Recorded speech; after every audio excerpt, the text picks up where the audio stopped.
students, good morning to all of you and welcome back. Myself Amit Chara from Mahasapura School. Today in this video I will continue subject Economics of Standard 11. Chapter number 8 Economic Reforms. Dear students, आज का हमारा question है foreign investment in India, types of foreign investment and India's foreign trade policy. सबसे पहले देखते हैं foreign investment in India.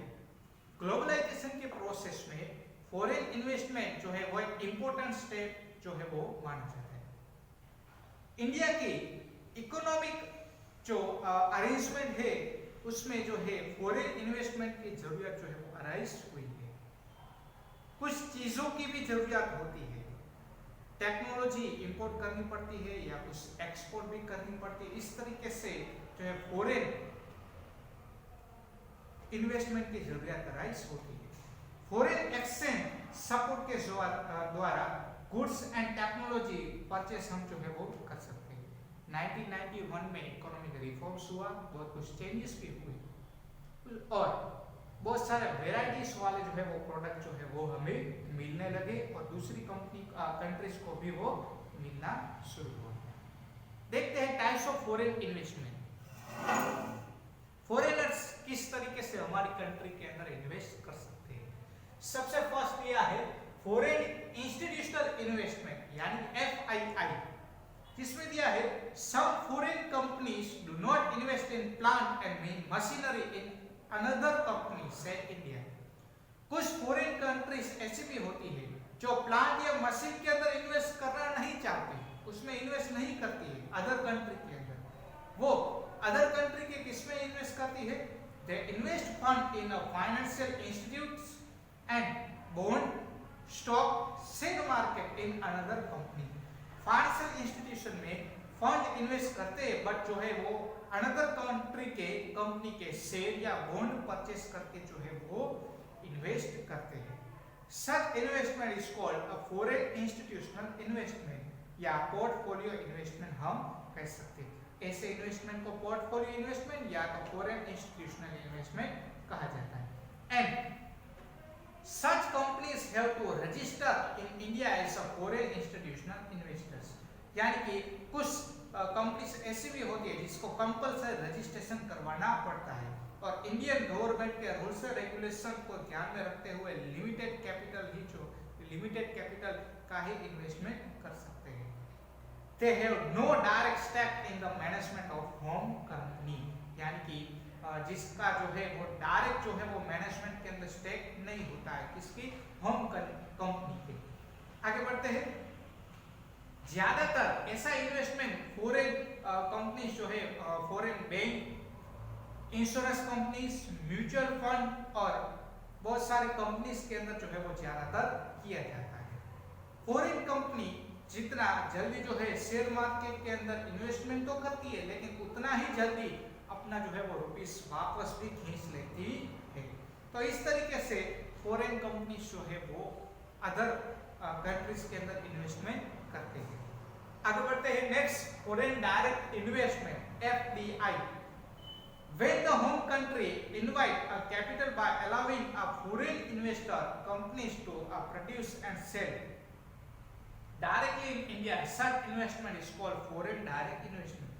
After globalization, India में foreign company जो का प्रोडक्शन सेल्स करने का जो है वो सेक्टर जो है वो डायरेक्ट हो चुका है, यानी कि वो डायरेक्टली जो है वो हमारी कंट्री के अंदर इन्वेस्टमेंट कर सकते हैं, किसी के भी अंदर जो है वो इन्वेस्टमेंट कर सकते हैं। जिसमें FDI के द्वारा फॉरेन कंपनी डायरेक्ट जो है वो बिजनेस इंडिया में सेट कर सकते हैं, प्लांट भी जो है वो डाल सकते हैं, खुद टेक्नोलॉजी भी लेकर आ सकते हैं और जो है वो प्रोड्यूस भी कर सकते हैं। और by collaborating with Indian companies to do so, यानी कि इंडियन कंट्री के साथ कोलैबोरेशन करके वो बिजनेस भी कर सकते हैं। This company either manage the entire business और have say in management if they are collaborating a partner, यानी कि वो खुद भी मैनेजमेंट कर सकते हैं या तो फिर जो है वो पार्टनर के जरिए या तो हमारी कंट्री को मैनेजमेंट करने की परमिशन दे सकते हैं। आगे बढ़ते हैं।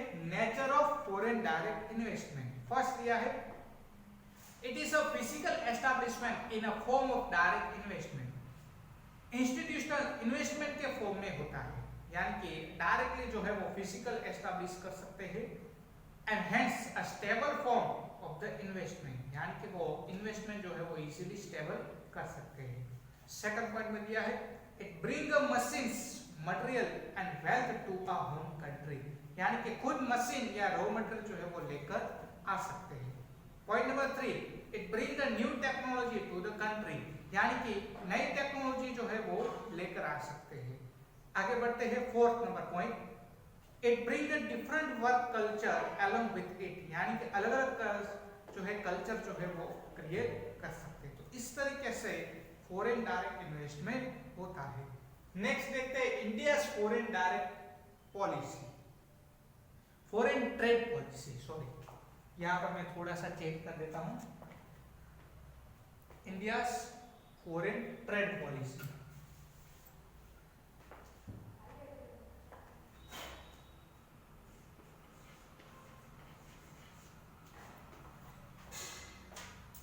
इंडिया फॉरेन ट्रेड पॉलिसी में दिया है सबसे first need to control certain imports in order to protect domestic production from the competition by foreign goods।